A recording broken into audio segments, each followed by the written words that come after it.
Tom? With Dom out, Richarlison, you think a big chance he could play.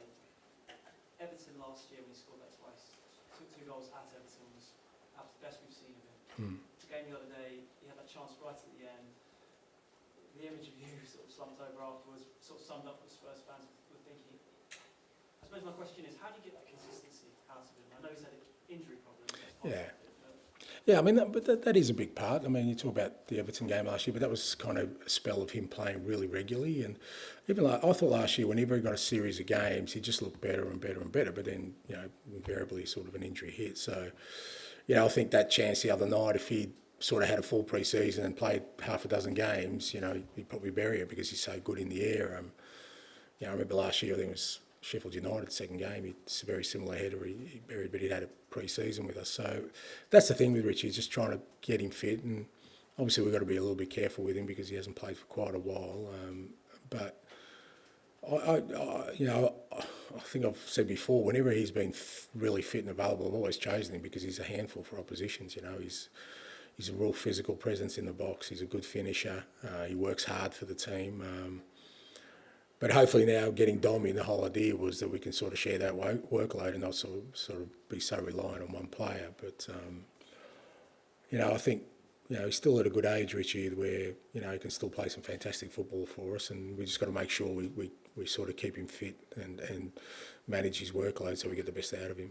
That was kind of leading on to my next question. Does this exact scenario that's come up with Dom's injury sort of sum up why it's important to keep him at the club and have two top strikers? Yeah, absolutely. Look, if Richie's not going anywhere, but if he did leave, I'd definitely sign another striker. I mean, we had that issue last year. We were really short in that area, and I mean, to be fair, the whole pre-season we played without a striker. I mean, I was playing Deki Kulusevski through there the whole sort of pre-season because we obviously hadn't signed Dom and Richie was out, and it makes a difference to the way we play when we have a striker in there. And it's really important for us that we have two recognised strong strikers in the team. And just finally, you mentioned with Eve Basuma that the bridge building continues. I just wondered what his reaction and his behaviour and his attitude has been like this week. You know what it's like when you punish a child and they do everything right for the next 2 days. He's first in the meetings, he's doing everything right, but there's always temptation down the road, so we'll see. But, like I said, I've always believed in, opportunity for redemption and learning. So we're still in that space at the moment with Biss, but obviously that door closes after a while if there's repeated sort of. So he's been good, but I would have been surprised if he wasn't. And it's always the key with Biss is just the consistency of that, consistency of behaviour, of what he does. It's not that he's doing a lot of bad things. I mean, the last transgression obviously was very serious, but it's the little things along the way also that, and I think sometimes that manifests in his game as well. Where he's really good, and then he'll have a moment where he's not, and so I think it all correlates. So from our perspective, it's about trying to continually guide him, but as I keep saying, that's up to him. He's got to continue to try and do be the best version of himself he can possibly be. Angelo, is Deki as centre forward still a live option for you? Yeah, it's an option, yeah. I don't think it's his best area, but he's certainly through the pre-season.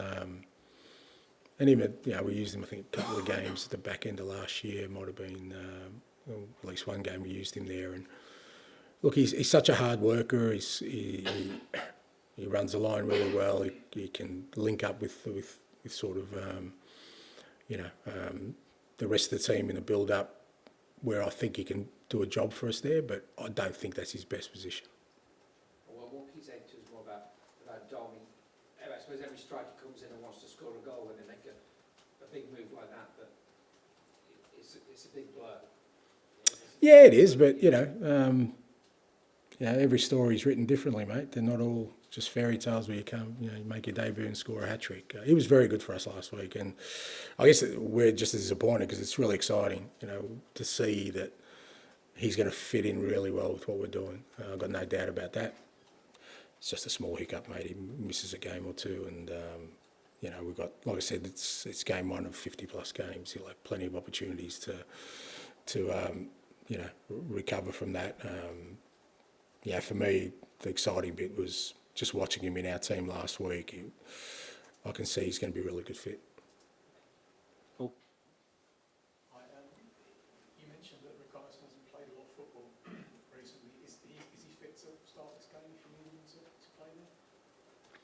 Well, he's fit to start the game because he's training, but can he play 90 minutes? No. So, you know, that's where the decision lies, because of course he's fit to start a game because he came on last week. You don't come on a pitch unless you're fit. So, but game time and sort of match fitness is different, and he hasn't played a minute in pre-season. So, it's, you know, that's the challenge. So he could start for sure, but he's not going to play 90 minutes. So it's where we give him his minutes.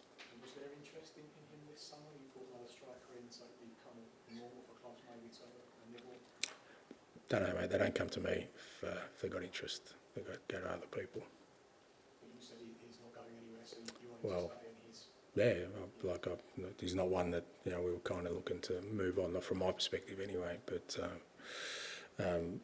yeah, as I'll see it right now, we need 2 strikers, and that's what we've got. Any others? John? Obviously, managers always looking at one game at a time, but the fans will be looking at the North London derby. What you said about the When is that, mate? So.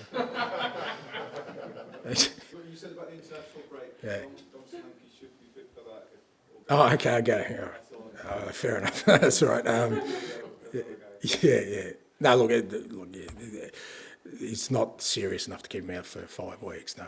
So, look, he's still a chance for the Newcastle game.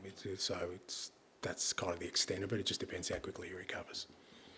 It's obviously a blow to him, isn't it? Because he's the big new signing. You have to put your arm around him and not to worry about it, or does he not need that? You know I'm not that type, mate. So, you know, but he's a big man, mate. And no, look, I think I've always said that to footballers. You know, it's you know, nothing runs smoothly. I mean, think of the poor old manager, mate. Well, forget the player. What about me? You know, I've just lost my key striker from, you know, a week after buying him. What about me, mate? Who puts an arm around? Yeah, see, I need an arm around me. No, it's all good. Look, you know, I think, like I said, we didn't sign Dom for one match, you know, and he knows that. You know, he's here for hopefully a long time to have a real impact at this football club and bring success to it. And I thought it was exciting last week what we saw, and you know, this is just a small sort of bump in the road, and we'll get over it and move on. And I'm sure he'll be looking forward to getting back out there. Okay, thank you.